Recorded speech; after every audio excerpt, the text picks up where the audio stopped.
todo o capítulo. Crianças, ouçam esse texto, que legal, e aí vai ajudar muito você a ouvir para o desenho. Diz assim a palavra do Senhor: Partiram de Elim, e toda a congregação dos filhos de Israel veio para o deserto de Sim, que está entre Elim e Sinai, aos 15 dias do segundo mês, depois que saíram da terra do Egito. Toda a congregação dos filhos de Israel murmurou contra Moisés e Arão no deserto. Disseram-lhe os filhos de Israel: quem nos dera tivéssemos morrido pela mão do Senhor na terra do Egito, quando estávamos sentados junto às panelas de carne e comíamos pão a fartar? Pois nos trouxestes a este deserto para matardes de fome toda esta multidão. Então disse o Senhor a Moisés: eis que vos farei chover do céu pão, e o povo sairá e colherá diariamente a porção para cada dia, para que eu ponha à prova se andar na minha lei ou não. Dar-se-á que ao sexto dia prepararão os que colherem, e será o dobro dos que colhem cada dia. Então disse Moisés e Arão a todos os filhos de Israel: à tarde sabereis que foi o Senhor quem vos tirou da terra do Egito, e pela manhã vereis a glória do Senhor, porquanto ouviu as vossas murmurações. Pois quem somos nós para que murmureis contra nós?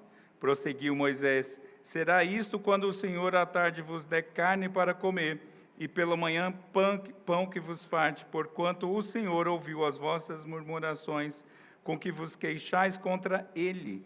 Pois quem somos nós? As vossas murmurações não são contra nós, e sim contra o Senhor. Disse Moisés a Arão: dize a toda a congregação dos filhos de Israel: chegai-vos à presença do Senhor, pois ouvi as vossas murmurações. Quando Arão falava a toda a congregação dos filhos de Israel, olharam para o deserto, e eis que a glória do Senhor apareceu na nuvem. E o Senhor disse a Moisés: tenho ouvido as murmurações dos filhos de Israel. Dize-lhes: ao crepúsculo da tarde comereis carne, e pela manhã vos fartareis de pão, e sabereis que eu sou o Senhor vosso Deus. À tarde subiram codornizes e cobriram o arraial, pela manhã jazia o orvalho ao redor do arraial, e quando se evaporou o orvalho que caíra, na superfície do deserto restava uma coisa fina, e semelhante a escamas, fina como a geada sobre a terra. Vendo-a os filhos de Israel, disseram uns aos outros: que é isto? Pois não sabiam o que era. Disse-lhe Moisés: isto é o pão que o Senhor vos dá para vosso alimento. Eis que o Senhor vos ordenou: colhei disto cada um segundo o que lhe pode comer, um gomer por cabeça, segundo o número de vossas pessoas. Cada um tomará para os que se acharem na sua tenda. Assim o fizeram filhos de Israel, e colheram uns mais, outros menos. Porém, medindo com gomer, não sobejava aos que colheram muito, nem faltava ao que colhera pouco, pois colhera cada um quanto podia comer. Disse-lhe Moisés: ninguém deixe dele para a manhã seguinte. Eles, porém, não deram ouvidos a Moisés, e alguns deixaram do maná para a manhã seguinte, porém deu bichos e cheirava mal. E Moisés se indignou contra eles. Colhiam-no, pois, manhã após manhã, cada um quanto podia comer, porque em vindo o calor se derretia.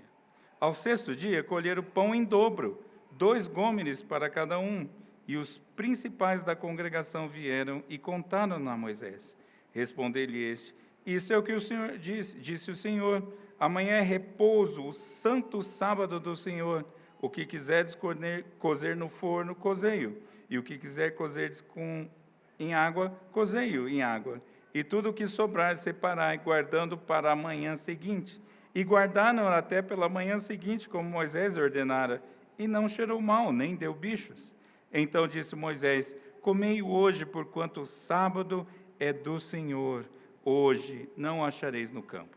6 dias o colhei, mas o sétimo dia é o sábado, nele não haverá. Ao sétimo dia saíram alguns do povo para colher, porém não acharam. Então disse o Senhor a Moisés: até quando recusareis guardar os meus mandamentos e as minhas leis? Considerai que o Senhor vos deu o sábado. Por isso ele no sexto dia vos dá pão para 2 dias.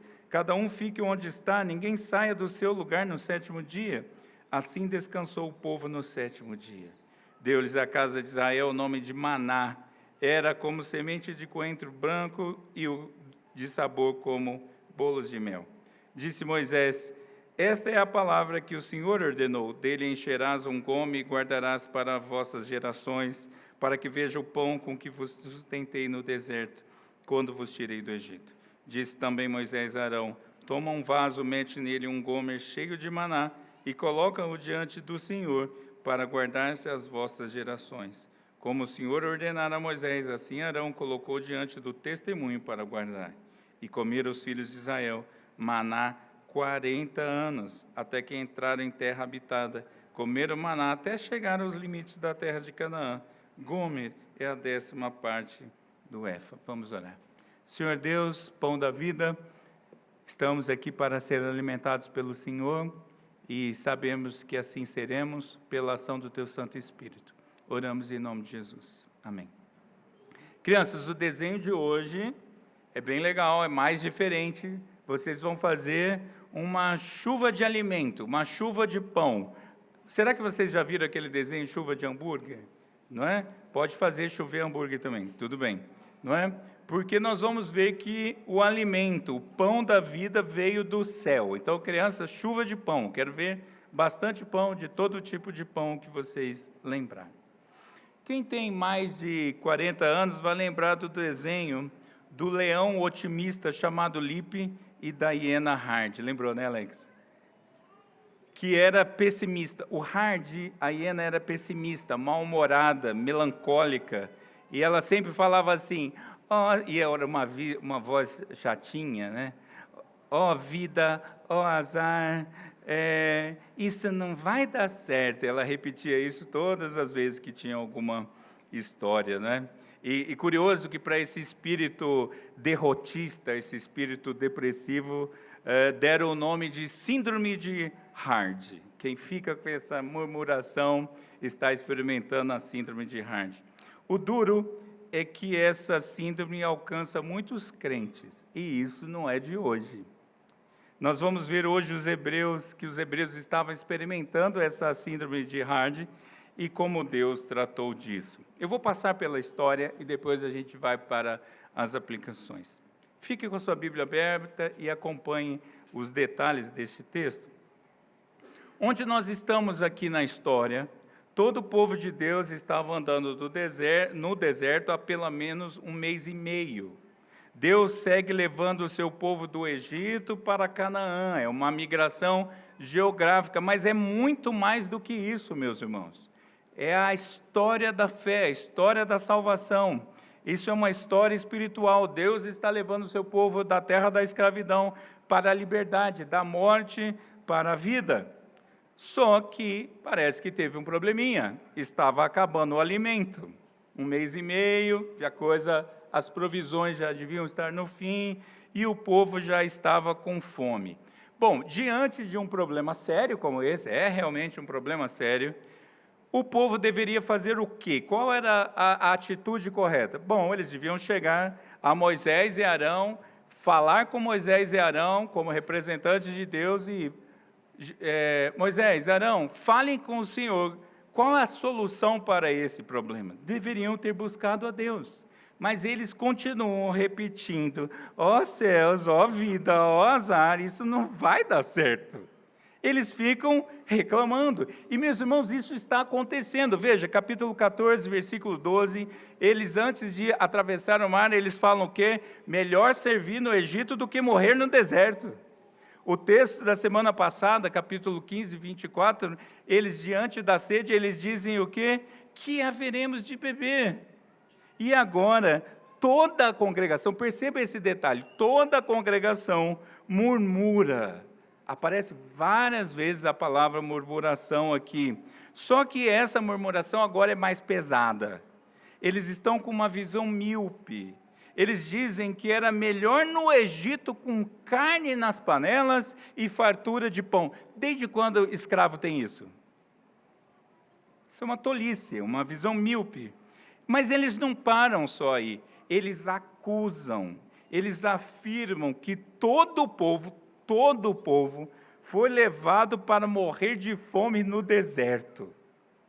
Eles estão afirmando isso. E eles falam contra Moisés e Arão. Só que Moisés e Arão são representantes de Deus. E o versículo 8, no final do versículo 8, mostra claramente que, na verdade, quando eles falam contra Moisés e Arão, eles estão falando contra Deus. E isso é uma coisa que nós não podemos esquecer. Todo pecado, primeiramente, é contra Deus. Eles estão acusando Deus de levar o seu povo para morrer no deserto. Eles não acreditam no Senhor. Meus irmãos, vejam, mesmo depois das 10 pragas da travessia do Mar Vermelho, mesmo depois das 12 fontes de água e 70 palmeiras que o reverendo Mateus pregou a semana passada, mesmo diante de tudo isso, eles não acreditam no Senhor. Bom, diante disso, qual a resposta de Deus? O Senhor vai fulminá-los com juízo? Não. O Senhor responde com graça e misericórdia. Mesmo diante de tanta tolice, o Senhor promete provisão. Deus promete uma provisão que é sobrenatural, diária e abundante. Deus promete uma provisão que virá do céu. Vai chover pão. E a palavra aqui para chover é a mesma que Deus usou lá nas pragas para chover granizo. Não vai chover juízo, vai chover pão. E vai vir codornizes do céu, vai vir passarinhos voando para eles comerem. E isso não é replicável pelo homem. O homem não consegue dar a solução que Deus dá. E isso vai ser diariamente. E isso vai ser abundante, suficiente para todas as pessoas, por todos os dias. Quem comia mais, quem comia menos, não interessa o tanto de gente que tem ali, não vai faltar pão. Bom, diante dessa promessa, o que cabe ao homem, às pessoas ali? O povo precisará somente de manhã sair, ou à tarde para pegar as codornizes, ou pela manhã para colher o maná diariamente. Eles farão isso por 6 dias, e no 6º dia, eles vão pegar uma porção dobrada, porque no 7º dia, nem isso eles precisam fazer. Meus irmãos, lembra disso, eles estão no deserto ali não produz nada, eles não conseguem plantar um pé de planta, eles não conseguem produzir alimento, eles não conseguem fazer nada. O que eles têm que fazer é sair de manhã para pegar o maná, é só isso, e isso por 6 dias. No 6º dia, porção dobrada, porque no 7º não precisa fazer absolutamente nada. Agora, Deus fala, por que dessa promessa? Tem uma razão para isso, ou algumas razões. Isso é um teste de obediência e confiança. Deus quer saber se eles obedecem e se eles confiam no Senhor. E esse teste vai servir para eles perceberem a presença contínua do Senhor com eles. Deus está com eles todos os dias, e eles vão perceber isso na nuvem de glória. Toda vez que a glória do Senhor é manifestada, especialmente nesses contextos, é para mostrar a sua presença.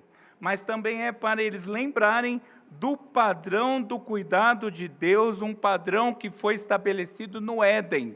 Olha que interessante, o texto diz que à tarde vai vir carne e manhã vai vir maná. Tarde e noite, provisão para o povo de Deus. Tarde e noite é o padrão de Gênesis 1 e 2. Deus cuidando, toda a criação é de vocês. Lembra desse padrão do cuidado de Deus? E não só isso, esse teste vai servir para eles se achegarem a Deus. Entendam, meus irmãos, uma coisa: deserto é academia da fé. O brasileiro tem essa coisa com deserto. Ai, estou no deserto, está ruim. Quando eu tive o privilégio de Israel, o judeu, ele gosta de deserto. Deserto é lugar de provisão, deserto é lugar de você ser protegido de inimigos, deserto é lugar de fuga na hora dos problemas, Deserto para Deus é a academia da fé, onde Deus promove um detox espiritual. Eles estão saindo do Egito, como dizem os evangélicos, não dá só para sair do Egito, tem que tirar o Egito de dentro da pessoa. Deus trabalha no deserto, Deus trabalha a obediência do seu povo, Deus trabalha a dependência do seu povo, e no deserto é onde o povo vai poder ver Deus agindo, e eles não fazendo nada, porque Deus peleja pelo seu povo. O deserto é o lugar de ver Deus agindo, é onde você não tem o que fazer, e Deus faz. Mas o texto continua dizendo que Deus cumpre a sua promessa. Ele manda as codornizes uma vez, e vai ser uma vez só, mas ele manda maná diariamente. E ao longo dos 6 dias, alguns obedeceram. Eles saíram diariamente, pegaram um gomer, meus irmãos, é mais ou menos 2 litros, é a medida de 2 litros. Eles pegaram um gomer por pessoa, independente do tanto que a pessoa come, independente do número de pessoas que tivesse em cada família, e o texto diz que não faltava para ninguém. Se a sua família era muito grande ou muito pouco, tinha comida para todo mundo. E eles foram e viram isso, 1º dia, 2º dia, mas outros desobedeceram.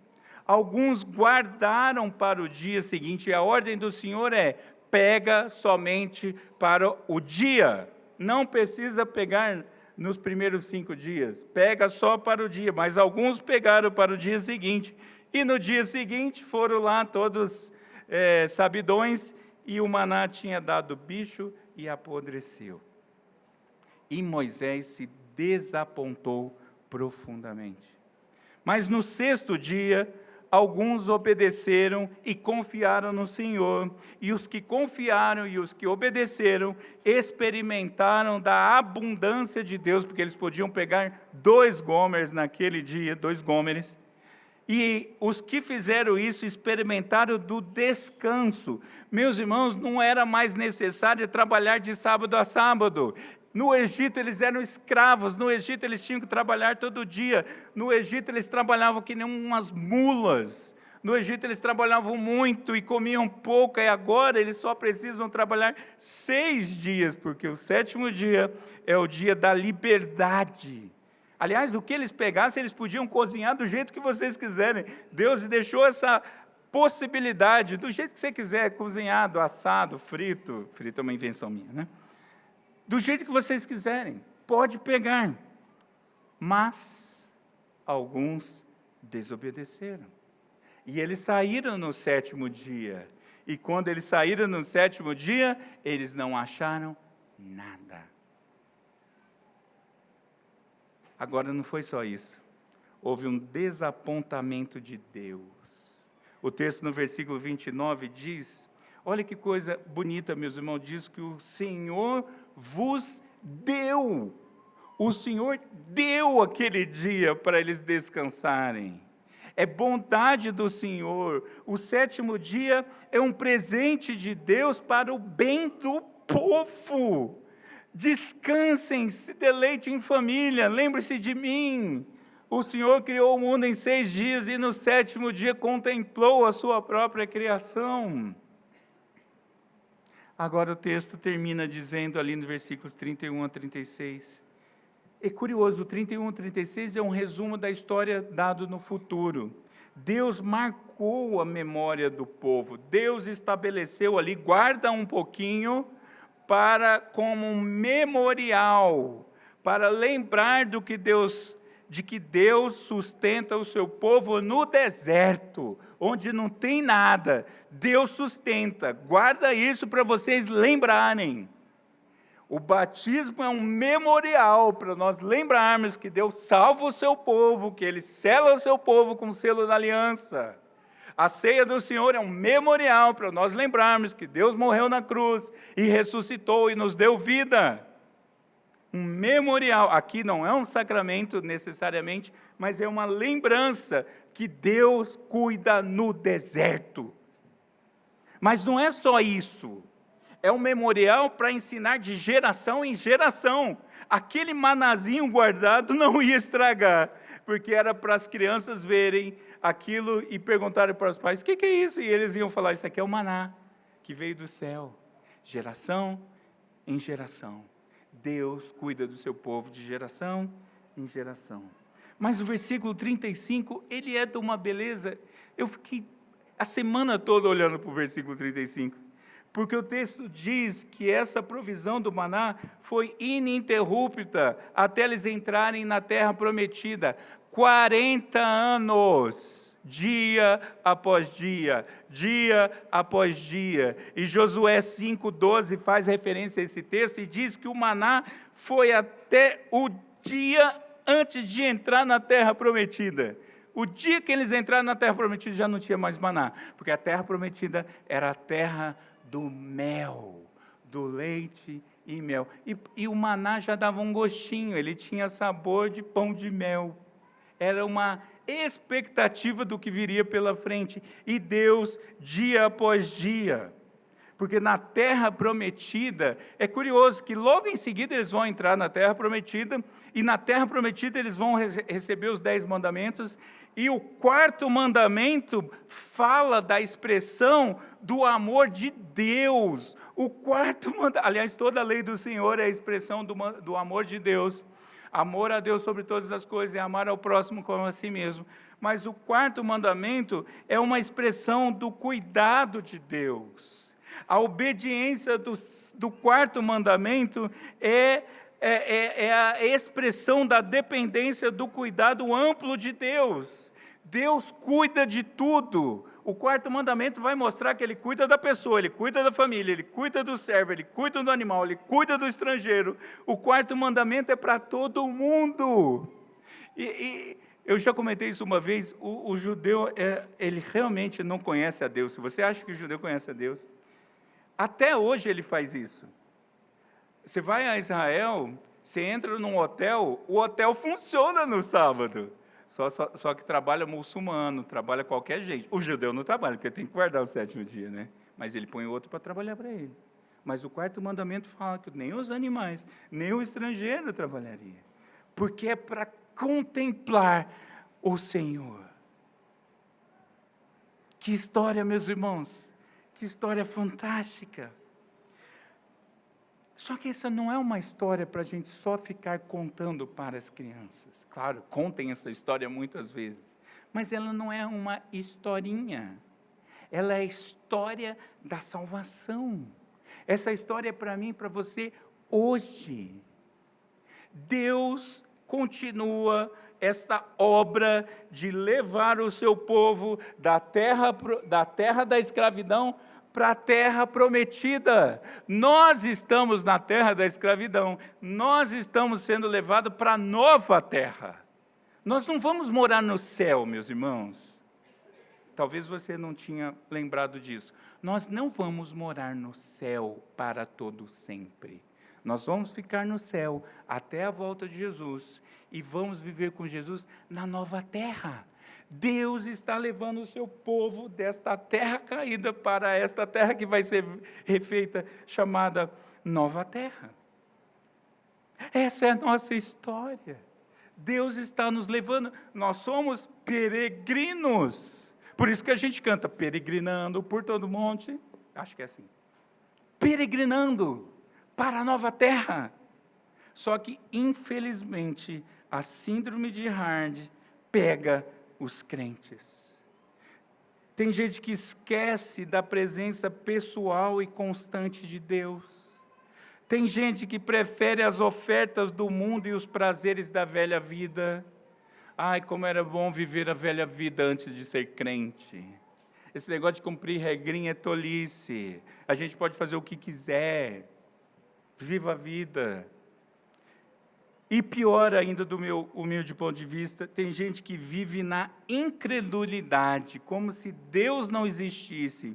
Eu já disse outras vezes, é possível a pessoa dizer que é crente e ser incrédula na prática. É possível a pessoa dizer que é crente, mas na prática é ateu, porque não confia no Senhor. Veja, tem gente que quer viver a independência, tem gente que quer fazer a vida funcionar com as próprias mãos, com as próprias forças, e não aceitam depender de Deus, e não aceitam as soluções de Deus, porque a palavra de Deus é a solução de Deus para as nossas vidas. Tem gente que vive na ingratidão, esquecem da provisão que receberam até hoje. Nós só chegamos até hoje porque o Senhor cuidou de nós até hoje. Ebenezer, até aqui nos ajudou o Senhor. Tem gente que é insatisfeito, que quer mais do que o necessário. O Senhor dá uma fartura abundante para o que é necessário. O Senhor nunca prometeu luxo, o Senhor nunca prometeu excesso. Quem promete excesso é o inimigo das nossas almas. Promete e não entrega porque nada é dele. Mas há quem viva nessa insatisfação com o necessário. Exemplos de insatisfação: ganância. A pessoa quer mais. Gula é insatisfação com o necessário. Simples assim. Você pode comer só porque o que você precisa, mas a pessoa come se o alimento fosse acabar, como se estivesse no deserto. Ai, que saudade da fartura das panelas do Egito. Cobiça. Querem o que não é devido. Roubam. E roubo você já viu aplicar. Nós vamos ver os mandamentos um por um daqui a uns dias. Roubar é insatisfação. Não é seu, para que você quer aquilo? Adultério é cobiça. Eu quero o que não me pertence. Eu não me satisfaço com o meu casamento. Eu preciso de outras coisas. E o mundo promete soluções falsas. Apimenta seu casamento, traz mais gente para dentro dele. Cobiça, insatisfação, desconfiança dos projetos de Deus, ansiedade. A ansiedade, eu não estou falando, eu acredito particularmente que existe uma fração dessa situação que tem a ver com a psiquiatria. Eu, Silvio, acredito nisso, mas hoje em dia essa palavra ela está muito usada de forma muito ampla. Ai, tudo é ansiedade.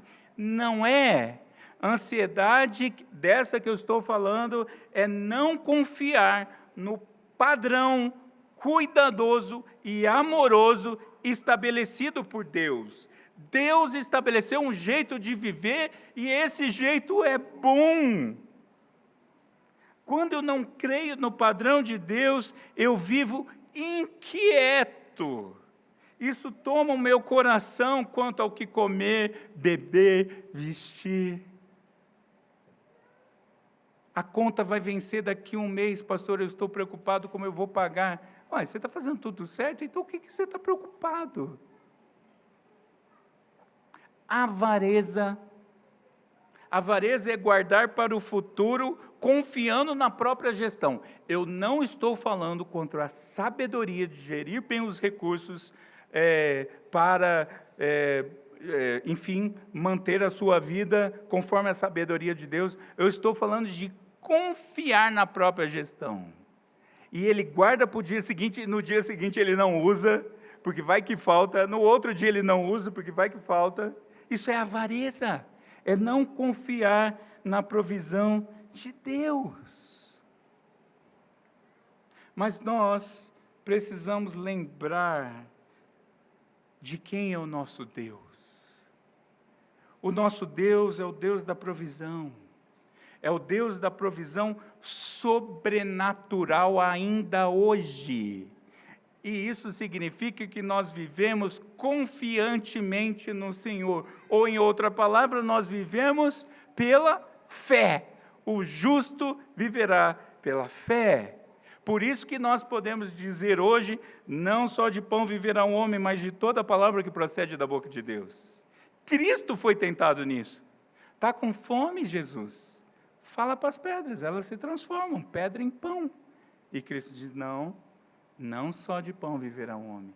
E Cristo está citando Deuteronômio 8, que é a referência ao maná. Não só de pão viverá o homem, mas de toda a palavra que procede da boca de Deus.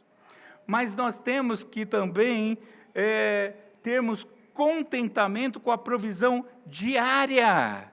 Eu só tenho que lembrar e até mesmo me relacionar com o Pai, dizendo: Senhor, me dá o pão nosso de cada dia. O pão nosso, Senhor, de hoje. É o hoje que me interessa, Senhor. Eu não quero olhar para amanhã. E outro dia, olha, gente, deixa eu falar para você, homem, a melhor coisa que tem, assim, depois da salvação, é casar com mulher crente. Porque outro dia eu falei que Deus promete que não falta pão nunca. E a minha mulher falou: mas Paulo falou que ele aprendeu a viver contente, inclusive na escassez e na falta. Eu falei: realmente, e agora fiquei preso. Mas não, meus irmãos. Porque o que o Senhor está dizendo é a confiança nele. E você tem que estar confiado na provisão diária e contente com a provisão diária. E você, o contentado, o que está satisfeito no Senhor, ele consegue dizer: ainda que me falte toda a provisão para o meu corpo, para a minha existência, todavia eu me alegrarei no meu Senhor, exultarei no Deus da minha salvação. Porque é verdade, minha esposa me fez pensar melhor. O crente pode morrer de fome por alguma razão que eu não sei explicar, mas ele não vai morrer da fome do pão da vida. Então, nem isso a gente precisa se preocupar. Mas eu também devo viver na dependência da provisão futura. Se eu preocupo só com hoje, eu não me preocupo com amanhã. Por isso o Senhor vai me dizer para você o quê? Não andeis ansioso por coisa alguma. Às vezes a gente não se agarra nas palavras que a palavra de Deus usa. Não andeis ansioso por determinados itens. Não andeis ansioso por algumas coisinhas. Não andeis ansioso por coisa alguma. Nada deveria me abalar quanto ao futuro, porque o Senhor provê amanhã. Meus irmãos, o Senhor já está no amanhã. O amanhã é só para a gente, porque Deus é. Não existe passado, presente e futuro para Deus, porque Deus é. O que é amanhã para nós, para Deus é hoje. Por isso que vai ter provisão amanhã, porque Deus amanhã já é. Nossa, que coisa filosófica. Deus provê amanhã. É a promessa dele. Mas eu sei, meus irmãos, que as coisas do dia a dia nos abalam. Eu sei. Eu sei que vem situações que chacoalham a nossa vida. E eu termino olhando para Cristo. Como eu e você podemos viver, então, da provisão do Senhor? Lembrando de Cristo. Meus irmãos, a gente precisa aplicar Jesus na nossa vida diária, na prática. Você crê, quando vai batizar seu filho, você crê que a palavra de Deus é a sua única regra de fé e prática? Creio. Então tá, então vamos lá. Paulo falando aos Filipenses, capítulo 4, versículo 19. E o meu Deus, segundo a sua riqueza em glória, há de suprir em Cristo Jesus tudo aquilo que vocês precisam. Jesus é suficiente. É a Ele que nós devemos recorrer. Senhor, tem conta para pagar amanhã, eu fiz tudo o que eu tinha que fazer, Senhor, e o Senhor foi tentado na fome, então o Senhor sabe como é ser tentado dessas formas, então, Senhor, eu entrego a minha vida ao Senhor mais uma vez. Jesus, meus irmãos, é o provedor que provê tudo o que é necessário, pelo tempo que for necessário. Até você ser chamado por Jesus para o céu, ou até Jesus voltar, vai haver provisão em Cristo. E a provisão de Cristo, ela é sobrenatural, porque Cristo é o maná do céu. Cristo é o pão do céu. Nós lemos isso em João 6. Cristo é o pão encarnado. Cristo, o maná apontava para Cristo. O maná não era o mais importante. O maná era o Deus falando, olha, o pão da vida virá e você receberá de forma sobrenatural. Você não pode fazer nada para receber a Cristo. Você não pode aceitar a Cristo, porque isso é obra, inclusive, do Espírito. É uma provisão sobrenatural, desde o seu nascimento até a sua ressurreição, tudo absolutamente sobrenatural. Cristo é o pão nosso de cada dia, a provisão em Cristo é diária, todos os dias até a consumação dos séculos. Deus, a Trindade toda está envolvida na nossa provisão diária. As misericórdias do Senhor são renovadas a cada manhã. Isso é a causa de não sermos consumidos. Antes de você abrir os olhos, Deus já proveu para a sua vida. Aliás, se você abrir os olhos, é porque o Senhor já provisionou para a sua vida.